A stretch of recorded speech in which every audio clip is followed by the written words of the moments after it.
AP CM చంద్రబాబుపై అవినీతి కేసులు ఉన్న సంగతి తెలిసిందే. వైసీపీ ప్రభుత్వ హయాంలో ఆయనపై చాలా రకాల కేసులు నమోదయ్యాయి. ముఖ్యంగా స్కిల్ డెవలప్మెంట్ స్కామ్ కేసులో చంద్రబాబు చుట్టూ ఉచ్చు బిగిసిన సంగతి తెలిసిందే. దాదాపు 52 రోజుల పాటు ఆయన రాజమండ్రి సెంట్రల్ జైల్లో రిమాండ్ ఖైదీగా ఉన్నారు.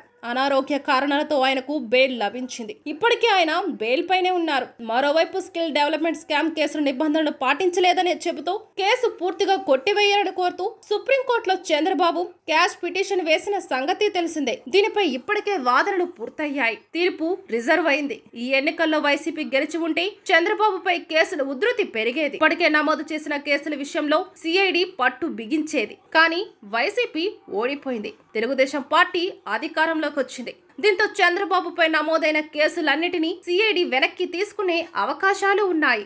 ఈ పరిస్థితుల్లో చంద్రబాబు అవినీతి కేసులను సిబిఐకి అప్పగించాలని కోరుతూ ఏపీ హైకోర్టులో ప్రజా ప్రయోజన వ్యాజ్యం దాఖలైంది. ఏపీలో తెలుగుదేశం పార్టీ అధికారంలోకి వచ్చినందున, సీఎంగా చంద్రబాబు ఉన్నందున కేసుల దర్యాప్తు పారదర్శకంగా జరగాలంటే కేసులన్నిటినీ సిబిఐతో పాటు ఈడీకి అప్పగించాలని జర్నలిస్ట్ బాలగంగాధర్ తిలక్ హైకోర్టులో ప్రత్యేక పిటిషన్ దాఖలు చేశారు. చంద్రబాబుపై స్కిల్ డెవలప్మెంట్ స్కామ్ తో పాటు Amaravati inner ring road, AP fibre net, liquor scam, ఇసుక విధానంపై కేసులు నమోదైన సంగతి తెలిసిందే. అప్పట్లో ఏపీ సిఐడి వరుసగా కేసులు నమోదు చేసింది. చంద్రబాబును అరెస్టు చేయగలిగింది. దాదాపు 52 రోజుల పాటు రాజమండ్రి సెంట్రల్ జైల్లో రిమాండ్ ఖైదీగా ఉండిపోయారు చంద్రబాబు.